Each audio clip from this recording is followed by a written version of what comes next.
సోదరుడా, సోదరి, ఈరోజు ఆదికాండం 3వ అధ్యాయంలో నుండి ఎన్నెన్నో సత్యాలు నేర్చుకోబోతున్నాము. ఆత్మ చెప్పే మాటలు ఆత్మ కర్ణములు గలవారు విందురుగాక. ప్రార్థించుకుందాం. పరిశుద్ధ దేవా, నీకు మేము ఎంతో కృతజ్ఞులం. సందేశాల ద్వారా అశేష ప్రజలు క్షేమాభివృద్ధి చెందినట్లు, మీ స్పర్శ ద్వారా ప్రజలు ఆరోగ్యవంతులగునట్లు ఈ కార్యక్రమమంతటినీ ఆశీర్వదించి మహిమ పొందుమని యేసుక్రీస్తు వారి దివ్యనామమున ప్రార్థిస్తున్నాము తండ్రి. ఆమేన్. ఆదికాండం 3వ అధ్యాయం 4-5 వచనాలతో నేటి సందేశం ఆరంభమవుతోంది. మీ బైబిళ్లు తెరిచిపెట్టుకుని చూడండి. సర్పం స్త్రీతో అన్నది, మీరు చావనే చావరు, మీరు వాటిని తిన్న రోజే మీ కన్నులు తెరువబడతాయని, మంచి చెడ్డలను ఎరిగిన వారై మీరు దేవుళ్లలాగే ఉంటారని దేవునికి తెలుసు. మీరు నిశ్చయంగా చస్తారు అని దేవుడంటే, హవ్వ ఆ మాటను కొంచెం మార్చి మీరు చావకుండునట్లు ఆ పండు తినవద్దన్నాడు అంటుంటే, సైతానేమో మీరు చావనే చావరు అంటున్నాడు. దేవుడు చెప్పింది జరగదు అని సైతాను గట్టిగా చెప్తున్నాడు. దేవుని ప్రేమ, దేవుని సౌజన్యం అంతా ఒట్టిదే అని సైతాను దుర్బోధలు చేస్తున్నాడు. దేవుడే గనక మంచివాడైతే మీకు ఎందుకని ఇన్ని షరతులు హద్దులు పెడతాడు అని హవ్వను సైతాను నిలదీసి అడుగుతున్నాడు. దేవుడు నీతిమాలినవాడు అంటూ దుష్ప్రచారం చేస్తున్నాడు. దేవుని పరిశుద్ధతను ప్రశ్నిస్తున్నాడు. మీరిద్దరూ దేవుళ్లైపోతారు. ఈ పండు తిన్న రోజే మీ కళ్ళు తెరుచుకుంటాయి. మంచి చెడ్డల తెలివి మీకు వచ్చేస్తుంది. ఇది దేవునికి తెలుసు. అందుకని మిమ్మలను మోసం చేసి మీకు అబద్ధం చెప్పాడు. దేవుని ఉద్దేశాలు పవిత్రమైనవి కావు. ఇది సైతాను అబద్ధ ప్రచారం. హవ్వ ఏం చేసింది అంటే, దేవుని వాక్యాన్ని కొంచెం మార్చింది, దానికి కొంచెం చేర్చింది. దేవుని వాక్యాన్ని ఈ విధంగా మార్చి దానికి ఏదో చేర్చి తప్పుడు సిద్ధాంతాలను తెచ్చి ప్రజల చేత ఒప్పిస్తున్నారు కొందరు. ఈ రోజున ఇదే తంతు జరుగుతున్నది. అలా చేయటం నేరం అని దేవుడు హెచ్చరిస్తున్నాడు. కొందరి సిద్ధాంతాలు వెర్రితలలు వేస్తున్నాయి. విమత శాఖలు విస్తరిస్తున్నాయి. ఈ రోజున కొందరు ధర్మశాస్త్రం రక్షిస్తుంది అంటారు. ఒక్క విశ్వాసం మాత్రమే చాలదు, దానికి మరింకేదో చేర్చాలి అనే వితండ బోధలు చేసేవారున్నారు. యోహాను 6వ అధ్యాయం 29వ వచనంలో యేసు ప్రభువు స్పష్టంగా చెప్పాడు, ఆయన పంపిన వానియందు మీరు విశ్వాసముంచటమే దేవుని క్రియ. విశ్వాసము ఎంత ముఖ్యమో గ్రహించండి. సర్పం దేవుని మాటలను ఖండిస్తున్నాడు. తన మాటలను దేవుని మాటలకు బదులుగా తెచ్చి బోధిస్తున్నాడు. వారి చేత నమ్మిస్తున్నాడు కూడా. విశ్వాసము అంటే దేవుని మాటకు విధేయులవటమే అని రోమాపత్రిక చెబుతున్నది. విశ్వాసము విధేయతకు నడిపిస్తుంది, అవిశ్వాసం అవిధేయతకు నడిపిస్తుంది. అనుమానం కూడా అవిధేయతకే దారితీస్తుంది. ఆదాము హవ్వలు దేవుని వాక్యానికి అవిధేయులైనందుచేత ఎలాంటి దుష్ఫలితాలు వచ్చాయో చూడండి. ఆదికాండం 3వ అధ్యాయం 6వ వచనం. ఆ వృక్షము ఆహారానికి మంచిదని, కంటికి అందంగా ఉందని, వివేకమిచ్చే రమ్యమైనదని చూచినప్పుడు ఆ స్త్రీ దాని ఫలములలో కొన్ని తీసుకొని తిని తనతో పాటు తన భర్తకు కూడా పెట్టింది. అతడు కూడా తిన్నాడు. గమనించండి, సర్పము స్త్రీకి చెప్పి ఒప్పించింది. శరీరాశ వారిలో కలిగించింది. తినటానికి బాగుంది అనిపించింది. కంటికి ఇంపుగా కనిపించింది.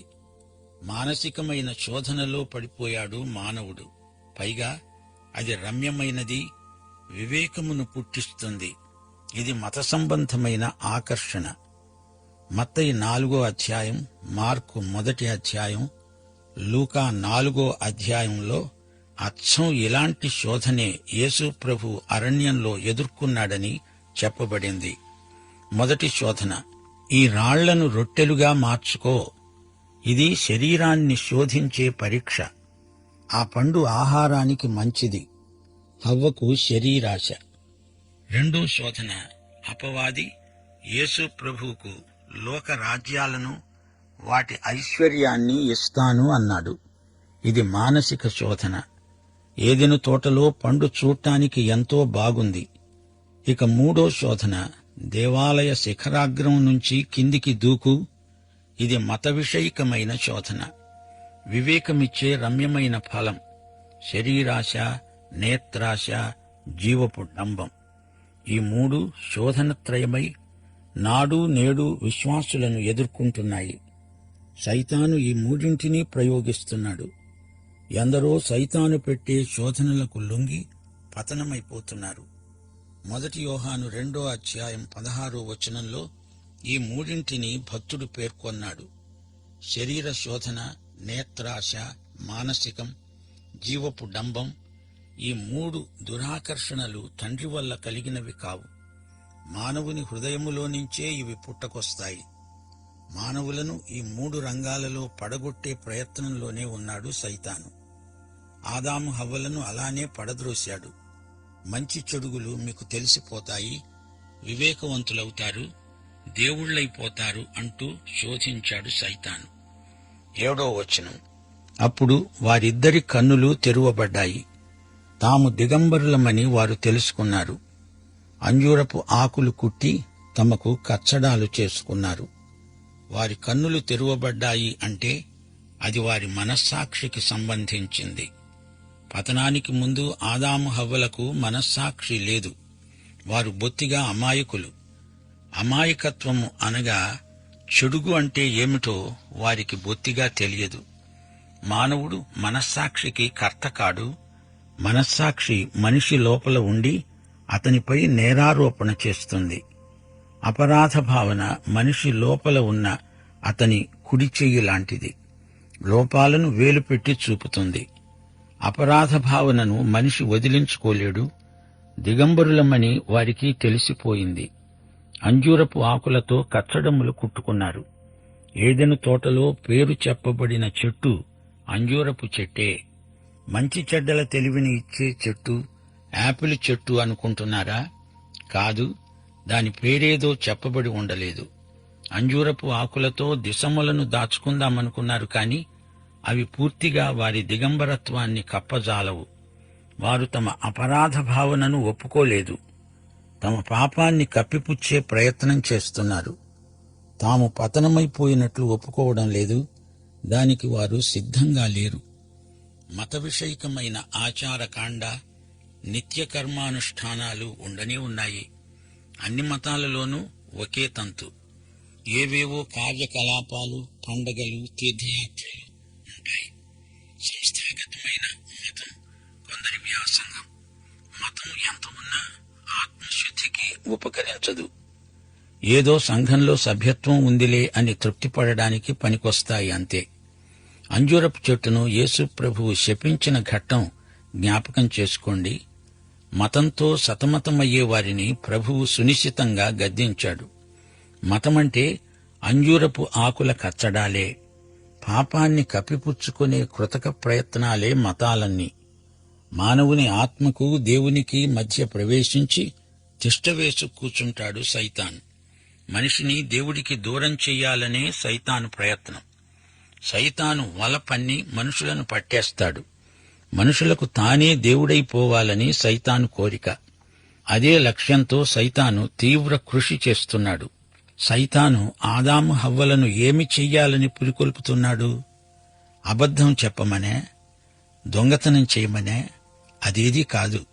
దేవుని మాటను నమ్మవద్దని, అనుమానించుమని సైతాను ప్రేరేపిస్తున్నాడు. యేసు ప్రభు దగ్గరికి ఒక యువకుడు వచ్చాడు. అతడు ధనికుడు. కాని ప్రభువు మాటను నమ్మలేక విషాదంతో వెళ్లిపోయాడు. సైతాను ప్రజలను శోధించే విధానం ఎలాంటిదో పసికట్టండి. హవ్వ పండును చూచింది. ఆహారానికి బాగుంటుంది అని ఆశించింది. చూడటానికి కూడా ఆ పండు ఎంతో బాగుంది. అది తింటే వివేకం అబ్బుతుందని ఆశించింది. ఈ విధంగా గోధుమల మధ్య గురుగులు విత్తుతూ ఉంటాడు సైతాను. బయటి నుంచి శోధనలను లోపలికి రవాణా చేస్తాడు సైతాను. ఆలోచనలను మనిషిలోకి ఎగుమతి చేస్తాడు అపవాది. కాని దేవుని విధానం దీనికి కేవలం భిన్నమైనది. హృదయంలో నుంచి దేవుడు పనిచేస్తాడు. మతం అనేది బయట నుంచి వచ్చి మనిషిని రుద్దుతుంది. దేవుడు మత ప్రమేయం లేకుండా పనిచేస్తాడు. ఆధ్యాత్మికం అయింది నిజంగా మతానికి అతీతమై ఉంటుంది. క్రైస్తవం అనేది మతం కాదు. క్రైస్తవం అంటే క్రీస్తే. మతాలు ఎన్నో ఉన్నాయి. మతాలేవీ చెప్పలేని మాట యేసు ప్రభువు చెప్పాడు. కొత్తగా జన్మించండి. బాహిరంగా భక్తిని నటించే మత గురువులను ఉద్దేశించి ప్రభువు అన్నాడు, పాత్రలో శుద్ధి ఉండాలి. పైపైన ఎంత తోమితే ఏమి ప్రయోజనం? సున్నం కొట్టిన సమాధులు మీరు. బయటికి తెల్లగా అందంగా కనపడతాయి. అలంకారాలు, పూలు, బుక్కాయి వాటికి చేరుస్తారు. అయితే లోపల కంపు, మృతుల ఎముకలు. ఎలాంటి చిత్తరువు ఇది! ఆదాము హవ్వల వ్యవహారం చూడండి. తమ పాపాన్ని ఒప్పుకోకుండా కప్పిపుచ్చుకుంటున్నారు. అంజూరపు ఆకుల కచ్చడాలు కుట్టుకుంటున్నారు. ఇదేమన్నా దర్జీ పనే? ఏదో కొత్త తరహా దుస్తులా? అంజూరపు ఆకుల నాగరికత ఈ రోజున కూడా ప్రవర్తిల్లుతున్నది అనటానికి మేము ఎంతో చింతిల్లుతున్నాము. హృదయంలో ఉన్న పాపాన్ని కప్పిపుచ్చుకునే కృత్రిమ ప్రయత్నాలే ఇవన్నీ. 8-9 వచనాలు. చల్లపూటను ఆదాము, అతని భార్య తోటలో సంచరిస్తున్న దేవుడైన యెహోవా స్వరం విని దేవుడైన యెహోవా ఎదుటికి రాకుండా తోట చెట్ల మధ్య దాక్కున్నారు. దేవుడైన యెహోవా ఆదామును పిలిచి అన్నాడు, నీవు ఎక్కడున్నావు? సోదరుడా, సోదరి, మతం నిన్ను దేవుడి నుండి వేరు చేస్తుంది. ఆదాము దేవునికి దూరమైపోయాడు. ఆదాము దేవుణ్ణి వెతకటం లేదు. దేవుడే ఆదామును వెదకవలసి వచ్చింది. ఆదాము అన్నాడు, నేను తోటలో నీ స్వరము విన్నప్పుడు దిగంబరినై ఉన్నాను గనుక భయపడి దాక్కున్నాను. అందుకు ఆయన అన్నాడు, నీవు దిగంబరివి అని నీకు తెలిపినవాడు ఎవడు? నీవు తినకూడదు అని నేను నీకు ఆజ్ఞాపించిన వృక్షఫలములు తిన్నావా? అందుకు ఆదాము అన్నాడు, నాతో ఉండడానికి నీవు నాకు ఇచ్చిన ఈ స్త్రీయే ఆ వృక్షఫలములు కొన్ని నాకు ఇయ్యగా నేను తిన్నాను. గమనించారా? ఆదాము తన పాపాన్ని ఒప్పుకోవడం లేదు, సమర్థించుకుంటున్నాడు. స్త్రీ మీద నెపం పెట్టడం కాదు. అతడు తాను చేసింది పాపం అని ఒక్క మాట కూడా అనటం లేదు. అప్పుడు దేవుడైన యెహోవా స్త్రీతో అన్నాడు, నీవు చేసింది ఏమిటి? స్త్రీ అన్నది, సర్పము మోసపుచ్చినందున నేను తిన్నాను. ఈ విధంగా ఒకరి మీద ఒకరు నెపాలు మోపి తాము ఏమీ పాపం చేయనట్లే మాట్లాడుతున్నారు. పైగా తాము చేసిన దానికి బాధ్యత తమకు లేనట్లే నటిస్తున్నారు. మానవుని భవిష్యత్తు విషయమై దేవుడు ఒక ప్రత్యేక ప్రణాళిక రూపొందించాడు. అసలు ఈ మానవుడు దేవుని సృష్టి. అయితే సృష్టికర్త నుండి దూరంగా తొలగిపోయాడు. దేవుడు అతని తప్పునకు అతణ్ణి శిక్షించాల్సి వచ్చింది. అందుకు దేవుడైన యెహోవా సర్పముతో అన్నాడు, నీవు ఇది చేసినందున పశువులన్నిటిలో, భూజంతువులన్నిటిలో నీవు శపింపబడిన దానివై కడుపుతో పాకుతూ బతికినన్నాళ్లు నీవు మన్ను తింటావు. ఈ సర్పము మనము చూచే పాము కాదు. దాని ఆకారమే అప్పుడు వేరు. దాని మీదికి శాపం వచ్చింది. ఇది దేవుని తీర్పు. సైతాను మనిషి మీద ఎంతో దుష్ప్రభావాన్ని చూపాడు. అందుచేత ఈ సైతానుకు తీర్పు. దేవుడిప్పుడు పలికే వచనం ప్రవచనం. దీన్ని మీరు కంఠతా చేసి ఉంచుకోండి. రక్షకుడైన మెస్సీయా లోకానికి రాబోతాడు అనే ప్రవచనమిది. వినండి. ఆదికాండం 3:15 వచనం. నీకును స్త్రీకిని, నీ సంతానానికి ఆమె సంతానానికి వైరం కలుగజేస్తాను. అది నిన్ను తల మీద కొడుతుంది, నీవు దాన్ని మడిమ మీద కొడతావు. సైతానుకు స్త్రీకి మధ్య వైరం. సైతాను సంతతికి స్త్రీ సంతతికి మధ్య వైరం. స్త్రీ సంతానం అంటే క్రీస్తే. క్రీస్తు మడిమను సర్పం కాటేస్తుంది. సర్పం తలను క్రీస్తు చితగొడతాడు. ఈ వైరం బహుకాలం కొనసాగుతుంది. మంచికి చెడుగుకు మధ్య హోరాహోరీ యుద్ధం. ఈ యుద్ధం బైబిల్ అంతటా ఆద్యంతము మనకు కనబడుతూనే ఉంటుంది. యేసు ప్రభువే స్వయంగా చెప్పాడు. యోహాను శుభవార్త 8:44 వచనం. మీరు మీ తండ్రి అయిన అపవాది సంబంధులు. మీ తండ్రి దురాశలు నెరవేర్చగోరుతున్నారు. ఆది నుండి వాడు నరహంతకుడై ఉండి సత్యమందు నిలిచినవాడు కాడు. వానియందు సత్యమే లేదు. వాడు అబద్ధమాడేటప్పుడు తన స్వభావమును అనుసరించే మాట్లాడతాడు. వాడు అబద్ధికుడు, అబద్ధానికి జనకుడు. అపవాది అంటే సైతానే. దేవుని బిడ్డలకు సైతాను పిల్లలకు ఎంతో వ్యత్యాసం ఉంది. 1 యోహాను 3:10 ఇదే పోరాటం పేర్కొనబడింది. దేవుని పిల్లలెవరో అపవాది పిల్లలెవరో తేటపడుతుంది. నీతిని జరిగించని ప్రతివాడు, తన సహోదరుని ప్రేమించని ప్రతివాడు దేవుని సంబంధి కాడు. సర్పసంతానానికి స్త్రీ సంతానానికి మధ్య వైరం, విరోధం. ప్రతి విశ్వాసి శోధనలకు లొంగిపోకూడదు. యుద్ధంలో విజయం సాధించాలి. రక్షిత ప్రజలు క్రీస్తునందు ఉన్నారు. సృష్టిలో 3 అంతస్తులున్నాయి: దేవదూతలు, మానవుడు, జంతువులు. జంతువులకు తీర్మాన స్ఫూర్తి లేదు గాని దేవదూతలకు, మానవునికి అది ఉంది. మానవుడు చేసిన తీర్మానానికి అతడే బాధ్యుడు. పురుష సంతానం అని చెప్పబడలేదు, స్త్రీ సంతానం అని చెప్పబడడం కన్యక కన్న కానుపును సూచిస్తుంది. క్రీస్తు కన్యక గర్భవాసాన జన్మించాడు గదా. తోటలో దేవుడు వెదుకుతూ ఆదామా ఎక్కడున్నావు అని పిలిచాడు.